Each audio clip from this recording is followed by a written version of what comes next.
වෙනත් අඳුරු කතාවල විදිහටම කළුවරත් එක්ක තමයි මේ කතාව පටන් ගන්නේ.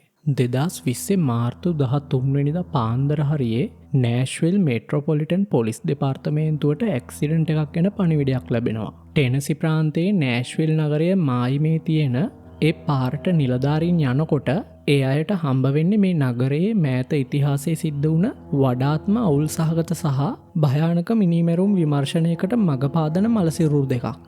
වාහනය ගහක හැප්පිලා නතර වෙලා තිබුණා. පොලිස් නිලධාරීන් වාහනය ළඟට යනකොට ඇතුලේ දෙන්නෙක් ඉන්නවා දැක්කා. ඉස්සරහා සීට් එකේ හිටපු පිරිමි කෙනා ඇත්තටම හිටියේ අමුතු විදිහකට. එයාගේ මූණ පහළට හැරිලා, කකුල් දෙක උඩට ඉස්සිලා. හරියට කවුරු හරියේ මිනිස්සයව ඒ පුංචි ඉඩට තද කරලා ඔබලා වගේ. වාහනේ පිටිපස්සේ සීට් එකේ ගෑනු කෙනෙක් හිටියා. ඒ දෙන්නම ඒ වෙනකොටත් මිය ගිහින්. එතනට ආපු රහස් පරීක්ෂකයින්ට එක දෙයක් තේරුණා. මේ මලසිරුරු මේ වාහනය ඇතුළට නිකම්ම ආපු ඒවා නෙවෙයි. කවුරු හරි සැලසුම් සහගතව මේ මලසිරුරු මෙතනට ගෙනත් දාලා තියෙනවා කියලා. එතන වෙඩි උණ්ඩ කොපු මොබයිල් ෆෝන්ස් තිබුණෙත් නැහැ. කිසිම ආයුධයක් තිබුණෙත් නැහැ. පස්සේ කරපු පරීක්ෂණ වලින් තහවුරු වුණා මේ දෙන්නම මිය ගිහින් තියෙන්නේ වාහනය පාරෙන් ඉවතට යන්නත් කලින් කියලා. ඒ කියන්නේ මරණයට හේතු වෙලා තියෙන්නේ මේ අනතුර නෙවෙයි. මේ අනතුර කියන්නේ නිකම්ම නිකන් රංගපෑමක් විතරයි. ඒ මැරුණ අය කවුද කියලා හොයාගන්න ලොකු වෙලාවක් ගියේ නැහැ. ඒ ගෑනු කෙනා අවුරුදු 33ක් වයස හෝලි විලියම්ස්. එයා නෑෂ්විල් වල පදිංචි රූපලාවන්‍ය ශිල්පිනියක් විදිහට වැඩ කරපු යාළුවෝ ගොඩක් හිටපු හැබැයි හරිම සංකීර්ණ අතීතයක් තිබුණ කෙනෙක්. පිරිමි කෙනා අවුරුදු 36ක විලියම් ලෑන්වේ. හැමෝම එයාට කිව්වේ බිල් කියලා. බිල් ඉපදුනේ 1983 මාර්තු 17 වෙනිදා ටෙනසි ප්‍රාන්තයේ ක්ලාක්ස්විල් වල. මේ දෙන්න අතර තිබුණ සම්බන්ධය සහ මේ නගරයත් එක්ක එයාලගේ තිබුණ ගනුදෙනුව මොන වගේද කියලා එතකොට තමයි රහස් පරීක්ෂකයන්ට තේරුම් යන්න ගත්තේ. දවස් කිහිපයක් යනකොට මරණ පරීක්ෂණ වාර්තා ආවා. බිල් ලෑන්වේගේ ඔළුවට වෙඩි උණ්ඩ දෙකක් වැදිලා තියෙනවා. හෝලි විලියම්ස්ටත් දෙපාරක් වෙඩි තියලා තිබුණා. පළවෙනි එක එයාගේ පපුවට. හැබැයි ඒකෙන් එයා මැරුණේ නැහැ. නෑෂ්විල් වල ඒ පාළු පාරායිනේ කළුවරේ තමන්ගෙම වාහනේ පිටිපස්සේ සීට් එකේ හෝලි විලියම්ස් පණපිටින් හිටියා. ඊට පස්සේ තමයි දෙවනි වෙඩිල්ල පත්තු වෙන්නේ. ඒක එයාගේ ඔළුවට වැදුනා. එතනින් තමයි හෝලි විලියම්ස්ගේ ජීවිතය අවසන් වෙලා තියෙන්නේ.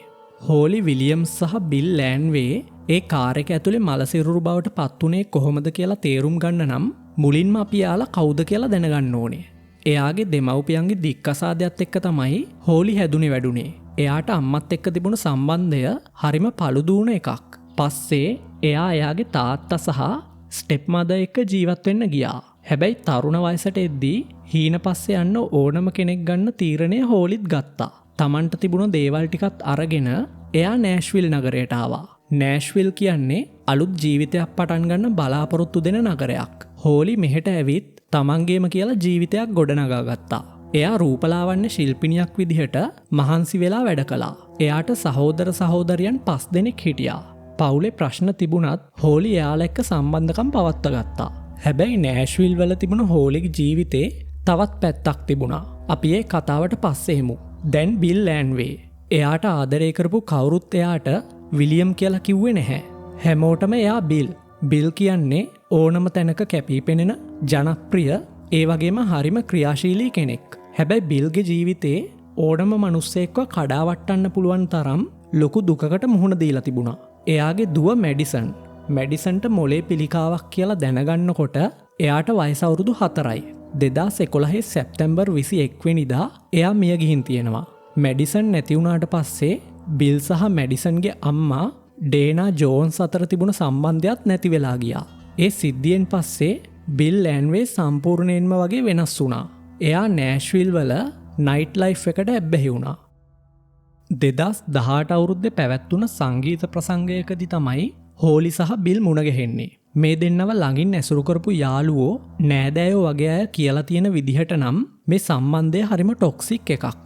එකපාරක් වෙන් වෙනවා. ආපහු එකතු වෙනවා. ආපහු රණ්ඩු වෙලා වෙන් වෙනවා. හෝලි එයාගේ යාළුවන්ට කියලා තිබුණා එයා මේ ගැන ලොකු කනස්සල්ලකින් ඉන්නේ කියලා. සමහර වෙලාවට ඒක කනස්සල්ලකට වඩා බයක්. එයා බිල්ට බය වුණා. එයාලා දෙන්න අතර ගෘහස්ත ආරවුල් සම්බන්ධයෙන් ලොකු ඉතිහාසයක් තිබුණා. හෝලි විලියම්ස් මිය යන්න දින 9කට කලින් එයා බිල් ලෑන්වේට එරෙහිව වාරණ නියෝගයකුත් අරගෙන තියෙනවා. රහස් පරීක්ෂකයන්ට මුලින්ම ආපු අදහස වුණේ බිල් හෝලිව රවට්ටලා වාහනයට නගගත්තා. ඊට පස්සේ හෝලිට වෙඩි තියලා පස්සේ Tamanටම වෙඩි තියාගත්තා. වාහනේ ඒ විදිහටම ගිහින් ගහේ හැප්පුණා. ඒක වෙන්න පුළුවන් දෙයක්. හැබැයි කරුණු කිහිපයක්ම ඒකට ගැලපුණේ නැහැ. මුලින්ම රහස් පරීක්ෂකයන්ගේ හිතට වද දුන්න දේ තමයි අර මලසිරුරු තිබුණ විදිහ. බිල් ලෑන්වේ හිටියේ මූණ පහලට හැරිලා කකුල් දෙක උඩට ඉස්සිලා. හෝලි විලියම්ස් හිටියේ පිටිපස්සේ සීට් එකේ. ඒත් ඒ දෙන්නගෙන් එක්කෙනෙක්වත් ඩ්‍රයිවිං සීට් එකේ හිටියේ නැහැ. දෙවනි අභිරහස තමයි එයාලා දෙන්න ගාවම මොබයිල් ෆෝන්ස් තිබිලා නැති එක. බිල් මේක සැලසුම් කළා නම් එයා ඕනකමින්ම එයාගේ ෆෝන් එක ගෙදර තියලා එන්න ඇති.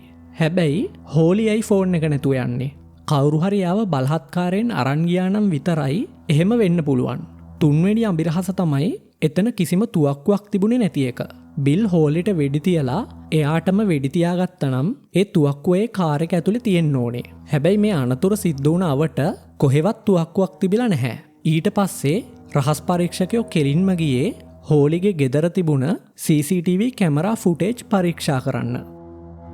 හෝලි විලියම්ස් තමන්ගේ අපාර්ට්මන්ට් එකේ CCTV කැමරා හයි කළේ බිල් ලෑන්වේට තිබුණ බය හින්දා. ඒ බය සාධාරණයි කියලා ඔප්පු කරන්න ඕන තරම් සාක්ෂිත් තිබුණා. හැබැයි ඒ කැමරා දර්ශන වලින් හෙළියුනේ කවුරුත් බලාපොරොත්තු නොවුන දෙයක්. එයාලා වෙන්නුනාට පස්සේ බිල් හැසිරුණ විදිහේ කැමරාවල හරිම පැහැදිලිව සටහන් වෙලා තිබුණා. හෝලි තමන්ගේ දොරේ ලොක් එක පවා අලුත් කළේ බිල්ට ඇතුළට එන්න බැරි වෙන්න. හෝලි ගත්තේ පියවර හරි කියලා කැමරා දර්ශන වලින්ම පෙනුණා. මොකද බිල් ආපහු හෝලිගේ අපාර්ට්මන්ට් එකට ඇවිත් බලහත්කාරයෙන් ඇතුළට පවා ගිහින් තිබුණා. වාසනාවකට වගේ ඒ වෙලාවේ හෝලි ගෙදර ඉඳලා නැහැ. හැබැයි ඒ කැමරා දර්ශනවල ඊට වඩා දෙයක් තිබුණා. ඒකට බිල් ලෑන්වේගේ කිසිම සම්බන්ධයක් තිබුණේ නැහැ. කවුරු හරි පිරිමි පුද්ගලයෝ කීප දෙනෙක්ම හෝලිගේ දොර ළඟට එන්න පටන් අරන් තියෙනවා. එයාලා විවිධ වෙලාවල් වලට තනි තනියම එනවා. ඇවිත් හෝලිගේ නම කියලා කතා කරනවා. හැබැයි මේ හැමෝම එක දෙයක් ගැන හරිම සැලකිලිමත් වුණා.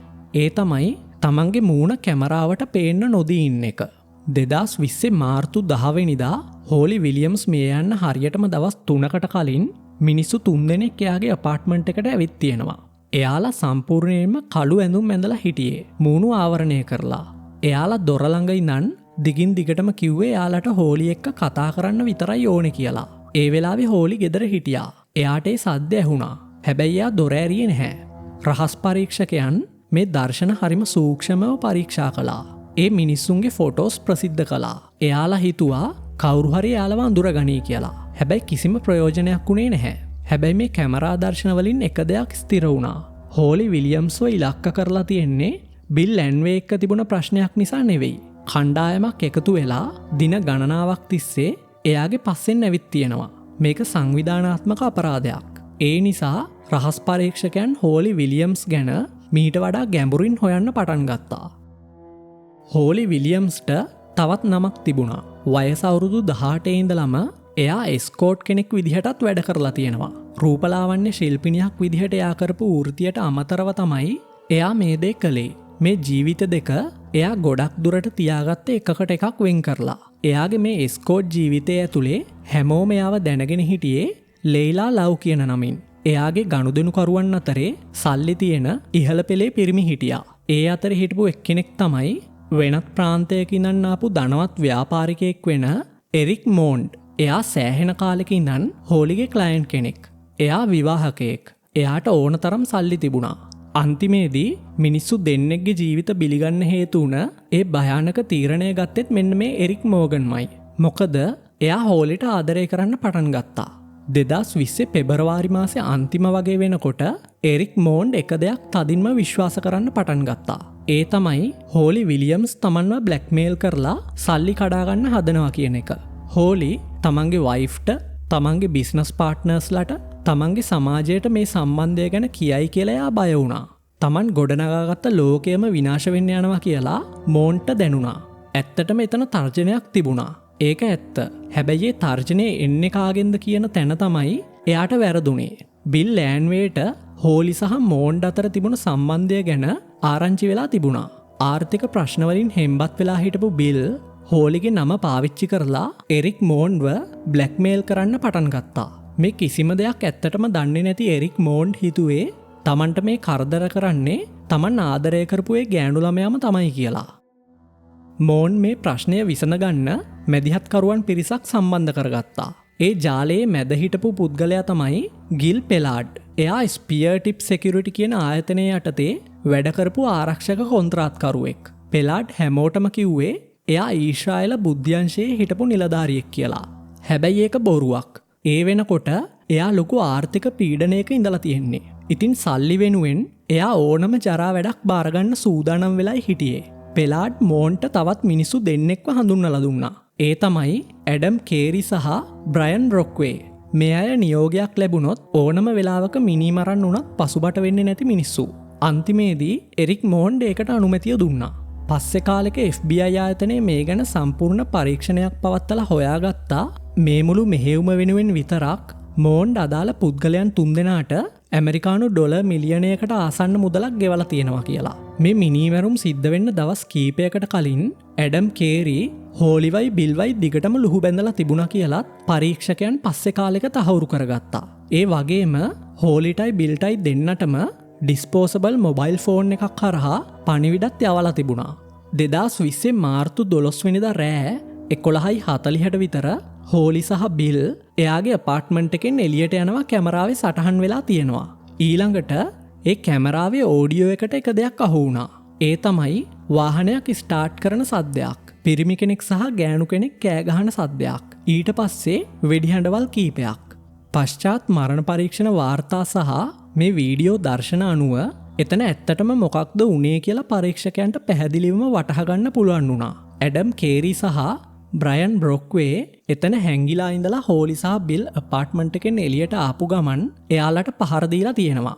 ඊට පස්සේ ඒ දෙන්නව හෝලිගෙම කාර් එකට දාගත්ත ඒ දෙන්නා නගරයෙන් ඈත තියෙන කැලෑබද ප්‍රදේශයකට වාහනය පදවගෙන ගිහින් ඒක පාරෙන් ඉවතට පෙරලිලා යන්න ඉඩ හැරියා.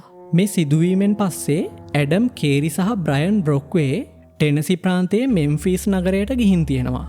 එහෙදි බ්‍රයන් ප්ලේන් එකක නැගලා පිටත් වෙලා ගිහින් තියෙනවා. ඇඩම් ආපහු නෝත් කැරොලීනා වලට ඇවිත් පුදුම හිතෙන දේ තමයි මේ මිනිමැරුම් සිද්ධ වෙලා දවස් කීපයක් ඇතුළත එරික් මෝන්ඩ් අර ගිල් පෙලාඩ්ගේ ස්පියර් ටිප් සෙකියුරිටි ආයතනයේ තියෙන වෘත්තීය මට්ටම සහ කාර්යක්ෂමතාවය ගැන ඉන්ටර්නෙට් එකේ රිවිව් එකකුත් දාලා තියෙනවා. අපරාධය කරපු තැන තිබුණ දේවල් වෙනස් කරලා තිබුණ විදිහ සහ ආයුධ අතුරුදහන් කරපු විදිහ නිසා මුලදි මිනිමරුව සහ ඒකට සල්ලි ගෙවපු මිනිස්සු අතර ඍජු සම්බන්ධතාවයක් හොයාගන්න එක ටිකක් අමාරු වුණා. හැබැයි ඊට පස්සේ පරීක්ෂකයන්ට දැනගන්න ලැබුණ එක දෙයක් නිසා මුළු පරීක්ෂණයම කණපිට හැරුණා. බ්‍රයන් බ්‍රොක්වේට සහෝදරයෙක් හිටියා. එයාගේ නම චැඩ් බ්‍රොක්වේ මේ මිනිමැරුම් වලට කිසිම විදිහකින් සම්බන්ධ වෙලා තිබුණේ නැහැ. හැබැයි පරීක්ෂකයන් එයාට කතා කරලා එයාව අන්ඩකව ඒජන්ට් කෙනෙක් විදිහට වැඩ කරන්න කැමති කරවගත්තා. චැඩ් මුලින්ම ඇඩම් කේරිව සම්බන්ධ කරගත්තා. ඒ තවත් මිනිමැරුම් කොන්ත්‍රාත්තුවක් ගැන කතා කරගන්න වගේ රඟපාමින්. චැඩ් එක්ක තිබුණ හිතවත්කම නිසාම කේරි කිසිම බයක් නැතුව හැමදේම විවෘතව කතා කළා. එයා කිව්වා එක්කෙනෙක්ව මරන්න ඩොලර් 60,000ක මුදලක් ගන්නවා කියලා. රහසිගත රෙකෝඩර් එකක් හංගගෙන තමන්ගේම සහෝදරයව හම්බ වෙන්න ගිය චැඩ් එයා කියපු හැමදේමත් රෙකෝඩ් කරගත්තා. 2021 දෙසැම්බර් 10 වෙනිදා කිසිම සැකකාරයෙක්ට පැනලා යන්න ඉඩ නොතියා කරපු ලොකු මෙහෙයුමකින් බ්‍රයන් බ්‍රොක්වේ, ඇඩම් කේරි සහ ගිල් පෙලාඩ් යන 3 දෙනාවම එකපාර අත්අඩංගුවට ගන්න පරීක්ෂකයන්ට පුළුවන් වෙලා තියෙනවා. හැබැයි එරික් මෝන්ඩ්ව එදා අත්අඩංගුවට ගත්තේ නැහැ. මිනිමැරුම් වලට නියෝග දුන්නේ එයාමයි කියලා ඔප්පු කරන්න තරම් ඍජු සාක්ෂි තවමත් පරීක්ෂකයන් ගාව තිබුණේ නැහැ. එයාලට ඕන වුණා මෝන්ඩ් ලවාම එක කියව ගන්න. පරීක්ෂකයන් ගිල් පෙලාඩ්ව පොළඹව ගත්තා මෝන්ට කෝල් එකක් ගන්න කියලා. පොලිසියේ උපදෙස් මත පෙලාඩ් මෝන්ට කතා කරලා කිව්වා ලොකු ප්‍රශ්නයක් වෙලා තියෙනවා කියලා. මේ වැඩේ කරපු එක්කෙනෙක් මේකට සල්ලි ගෙවපු මිනිස්සයා කවුද කියලා දැනගෙන තියෙනවා කියලා එයා කිව්වා. මෝන්ඩ් ඒකට දීපු උත්තරය සම්පූර්ණයෙන්ම රෙකෝඩ් වුණා. එයා කියලා තියෙන්නේ ඒ මිනිස්සයාට තව ඩොලර් 25000ක් දෙන්නම්. හැබැයි ඒ සල්ලි දුන්නට පස්සේ ඒ ප්‍රශ්නය සදහටම ඉවර වෙන්න ඕනේ කියලා. මේ සිදුවීමෙන් පස්සේ එරික් මෝන්ඩ්වත් අත්අඩංගුවට ගන්න පොලිසියට පුළුවන් වෙලා තියෙනවා. එරික් මෝන්ට එරෙහිව පැවැත්වුණ නඩු විභාගයේදී ඉදිරිපත් වුණ සාක්ෂි කොයිතරම් ප්‍රබලද කියනවා නම් එයා වැරදිකරුද කියන එක ගැන කිසිම සැකයක් ඉතුරුනේ නැහැ. මේ නඩුවේ ප්‍රධානම සාක්ෂිකරුවා වුණේ ගිල් පෙලාට්. විත්තිය පාර්ශවයේ නීතිඥයන් එයාව ලොකු විවේචනයකට ලක් කළා. එයා තමන්ගේ අතීතය ගැන බොරු කියපු, තමන්ගේ වැරදි වහගන්න උත්සාහ කරපු කෙනෙක් බව එයාලා කිව්වා. ඒ වගේම එයා පොලිසියට උදව් කරන්නේ තමන්ගේ දඬුවම අඩු කරගන්න තියෙන බලාපොරොත්තුවෙන් බවත් එයාලා කිව්වා. හැබැයි ජූරිය විත්තියේ ඒ තර්ක පිළිගත්තේ නැහැ. අන්තිමේදී බ්‍රයන් රොක්වේ, ඇඩම් කේරි, ගිල් පෙලාට් සහ එරික් මෝන් කියන 4 දෙනාටම ජීවිතාන්තය දක්වා සිරදඬුවම් නියම වෙලා තියෙනවා. එහෙනම් අදත් අපේ කතාව මේ විදිහට ඉවර වෙනවා. මේ වීඩියෝ එක බලපු ඔයාලා හැමෝටම ගොඩක් ස්තුතියි. මේ වීඩියෝ එකට ඔයාලා කැමති නම් ලයික් එකක් දාන්න.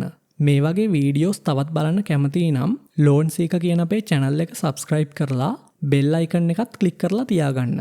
එහෙනම් හැමෝටම සුබ දවසක්.